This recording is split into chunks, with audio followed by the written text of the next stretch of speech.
और शुरुआत करते हैं जम्मू कश्मीर में कथित धर्म परिवर्तन से जुड़ी खबर से। मामले में एक नया मोड़ सामने आया है। कल जिस तीसरी सिख लड़की की सिख युवक के साथ शादी कराई गई थी, अब उसका एफिडेविट सामने आया है, जिसमें दावा किया है कि उसने अपनी मर्जी से अपना धर्म बदला, अपना मुस्लिम नाम रखा।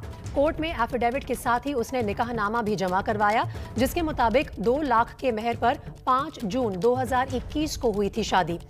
उसकी शादी हुई और शादी के बाद 1 लाख का मेहर लड़की को अदा भी कर दिया गया।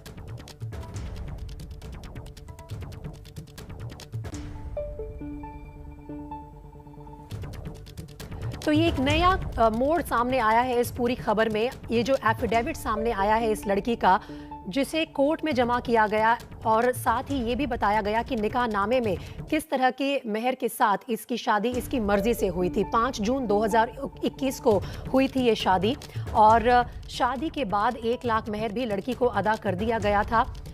और इस दावे के साथ ही एक नया मोड़ आ गया है जबरदस्ती धर्म परिवर्तन कराने के इस कथित मामले में। ये तीसरी लड़की है जिसका ये केस सामने आया था, और उसकी एक सिख युवक के साथ शादी भी कराई गई थी। लेकिन अब जो एफिडेविट सामने आया है, उससे किस तरह का नया मोड़ आएगा इस मामले में, ये देखना होगा। आसिफ कुरैशी इस वक्त हमारे साथ फोन लाइन पर मौजूद हैं। आसिफ, निकाहनामा जमा करना और ये एफिडेविट जमा होना, ये अब किस तरह से इस पूरे मामले को आगे बढ़ाएगा? लगता है कि कहीं ना कहीं लड़की की अपनी मर्जी थी इस पूरे धर्म परिवर्तन के मामले में।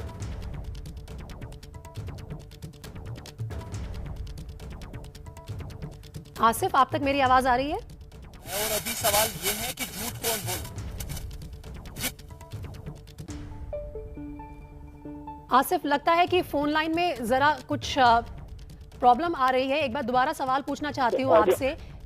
अगर आप मुझे सुन पा रहे हैं तो इस मामले में अब ये जो नया मोड़ आया है, इसके चलते क्या सच है क्या झूठ, ये समझ पाना बहुत मुश्किल हो गया है।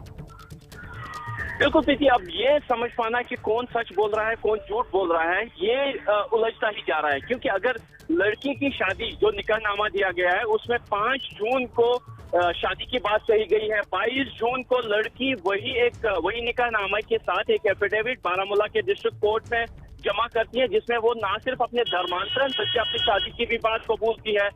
एक ऑडियो भी वायरल हो रहा है सोशल मीडिया पर, जिसमें पुलिस थाने में पुलिस वालों के सामने भी लड़की ये मानती हुई सुनी जा सकती है कि उसकी शादी हो चुकी है। लेकिन अब सवाल यह है कि कौन सी शादी सच्ची है कौन सी शादी झूठी। मुस्लिम कानून की बात करें तो निकाहनामे में जोया और शाहिद नाम के दो लोगों की शादी हो रही है, जिसमें 2 गवाह है, काजी के सामने निकाह हुआ है। इसको माना जाएगा कि शादी हो चुकी है। अब अगर ये शादी हो चुकी है, जो कल शादी करवाई गई इस लड़की की, तो फिर वो गैर कानूनी हो जाती है। और अगर पहली शादी गैर कानूनी थी तो लड़की ने जो एफिडेविट कोर्ट में दिया है, यानी उसने कोर्ट के सामने झूठ बोला है, और वो वहां पे भी फिर दोषी बन जाती है। अब ये जांच का विषय है, जो इस समय पुलिस जांच कर रही है। कोर्ट को यह फैसला करना है कि कौन सी शादी कौन सी सही है। लेकिन इस एफिडेविट के सामने आने से जो दावे हो रहे थे कि जबरन धर्मांतरण हो रहा है, जबरन शादी हो रही है, कहीं ना कहीं उस पर एक और प्रश्न चिन्ह लग गया है। क्योंकि यहाँ पे भी लड़की कोर्ट के सामने एफिडेविट देती है, बयान देती है, अपना निकाहनामा देती है, ये कहती है कि उसने इस्लाम धर्म कबूल करके शादी कर ली है इस युवक के साथ, इसको प्रोटेक्शन दिया जाए।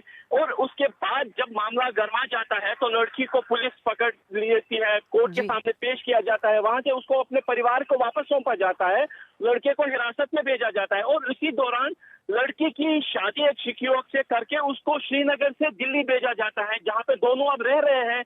यानी कहीं ना कहीं जो पेच है वो फंसा हुआ दिख रहा है। अब पुलिस पे भी एक निर्भर करता है कि वो किस तरीके से। एक बार दर्शकों का ध्यान इन 2 तस्वीरों पर भी लाना चाहूंगी जो इस वक्त हम चला रहे हैं। एक तरफ तस्वीरें हैं उस निकाहनामे की जो 5 जून को हुआ, और उसमें सारी बात की गई है, ये एफिडेविट के साथ कोर्ट में भी जमा किया गया है। दूसरी तरफ धर्म परिवर्तन बताया था परिवार ने कि ये ज़बरदस्ती हुआ है लड़की का, और शाहिद ने ज़बरदस्ती उनके साथ शादी की। लेकिन 29 जून को उनकी दोबारा एक सिख युवक से शादी भी करा दी गई। तो अब इस निकाहनामे के सामने आने के बाद सवाल ये उठ रहा है कि जम्मू कश्मीर में आखिर धर्म परिवर्तन का सच क्या है। ये सवाल इसलिए भी उठ रहे हैं कि जिन 4 लड़कियों के धर्म परिवर्तन की बात कही जा रही है, उसमें से कथित धर्म परिवर्तन की शिकार 2 लड़कियों ने अपना वीडियो जारी कर जबरदस्ती धर्म परिवर्तन की बात से साफ इनकार किया है।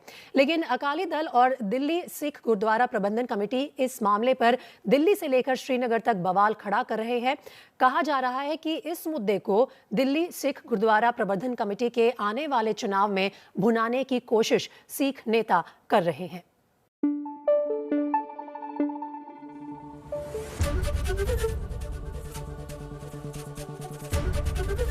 एबीपी न्यूज आपको रखे आगे।